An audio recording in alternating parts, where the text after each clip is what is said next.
Greetings, welcome to the Man Cave for another episode of Man Cave Meals. Today we've got a new toy to have a look at.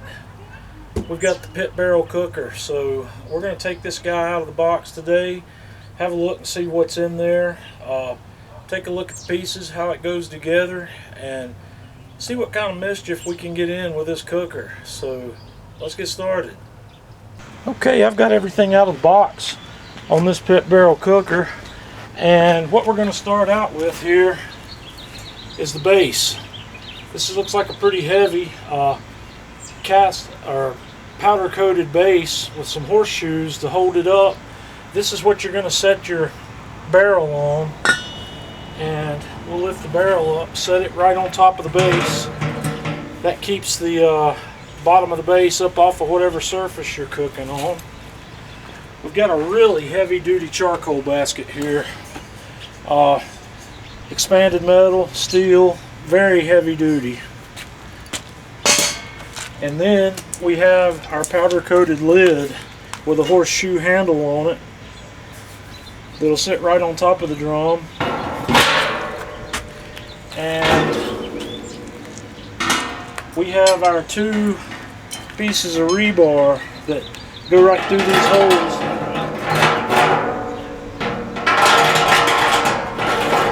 And these make up what makes the pit barrel cooker unique, so let's have a look at that. What makes this cooker unique is the fact that you can use it to hang your meat. And it comes with 8 of these hooks that hang right on the rebar. You can hang all kinds of meat on here. We're going to have a lot of experimentation with this. And you know, you can hang ribs, chicken, about anything you can put on a hook. Our cooker here has come with 8 of these guys, so there's a lot of room there to hang meat. The pit barrel cooker also comes with a regular cooking grill, which you can set on the flanges inside and cook on a regular grill surface if you like.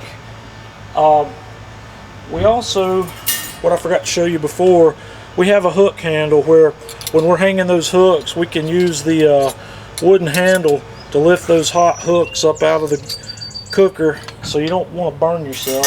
And the other items that came in the box here, we've got a couple of bottles of rub seasoning. We have beef and game pit rub and all-purpose pit rub. So when we do some cooking, we're going to use these rubs and try these out as well.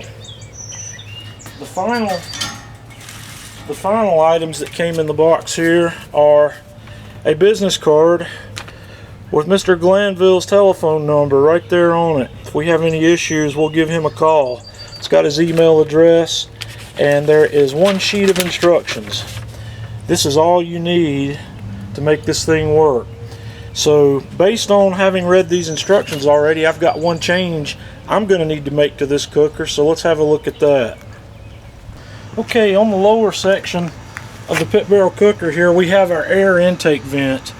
This vent comes preset at half open, and it's tightened down with the screw here. And in the instructions, it tells you how to set these for your various elevations. And here in the foothills of the mountains of western North Carolina, I'm at about 1,200 feet altitude, so it recommends me putting this to 1/4 open, which is what I'm going to do. And then we're going to tighten that back up, and we'll never touch that again. That will stay there all the time. So let's have a look at the rest of this. We're going to do a little seasoning burn, and I'll show you how this grill's lit up and made ready to cook. Okay, to get this grill going, all you do is fill your charcoal basket up with Kingsford briquettes. This system is designed to work most efficiently with these standard blue bag Kingsford briquettes. And what we're going to do next is douse that with charcoal starter fluid. And I know what you're thinking, but just stick with me here, and we're going to talk about that too. You can also use a chimney starter, which I'll be doing on my next cook. If you want to see how that's done, check out my next video on this. So now we're just going to set this into the bottom of the pit barrel cooker. Since this is my first fire that I've built in this, I'm going to season this drum. This is not in the instructions. It's something you probably don't have to do. It's just something I like to do. I'm going to spray the inside of this down with a little cooking oil. I'm going to get it all coated up. I'm also going to spray some of that on the inside of the lid. And we'll just set that aside. Then we're going to set our charcoal basket into the bottom of the drum. And then we're going to take our lighter and fire it up. And now you start your timer, because and you leave the lid off from here. This needs to go for 20 minutes at my altitude before it's ready to cook. So 20 minutes, we'll be back. Okay, we're at the 20-minute mark, and this is what your charcoal should look like. It's completely ashed over, and at this point there's no aroma even of that starter fluid. So what I've done is I've put the hanging rods in here and put one hook, and I've hung my thermometer in there just so we can get some sort of idea of what kind of temperatures we're looking at in here. And now we're going to put the lid on, and I'm going to check the temperatures in this pit every 30 minutes or so throughout this cook to see what kind of longevity we get and what kind of temperatures it holds. So we'll be back. Okay, here we are about 30 minutes in after I put the lid on. My temperature's reading 387 inside the pit barrel cooker, and it's cooling off because, you know, we had it open for 20 minutes and had that charcoal going pretty hot. So it's starting to settle down a little bit though, but I think the temperature is still going to drop a little bit inside the drum. So we'll be back at the 1 hour mark. We're now approaching the 1 hour mark here. Our temperature inside the pit barrel cooker is 349 at the hour mark. So we'll be back to look at it again at the hour and a half mark. Okay, we're rolling up on the hour and a half mark. Pit temperature still at 342, so you can see that it's pretty well settled in here. We'll be back at the 2 hour mark to see where we are.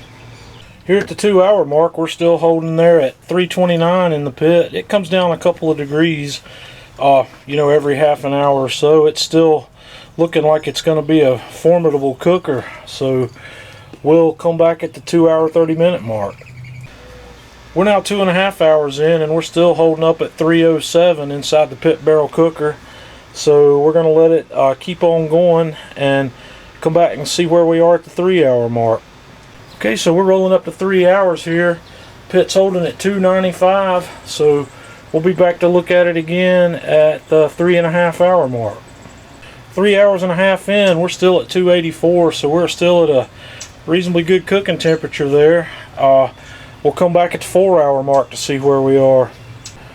4 hour mark, we're still holding at 279, so it's still churning right along. We'll be back in another 30 minutes.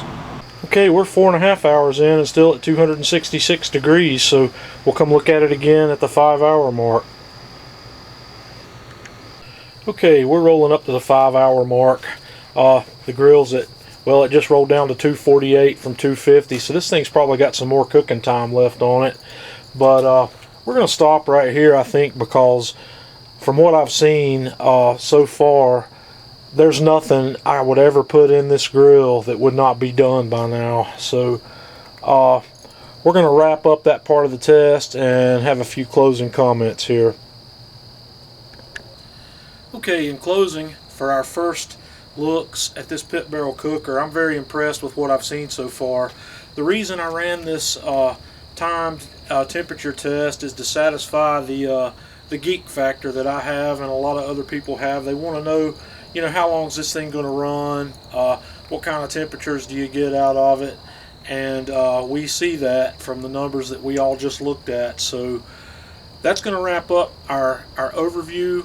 We've looked at the parts, we've looked at the pieces, we've run it, and here comes a train. Just a moment. Okay, now the train's gone. We'll wrap up here.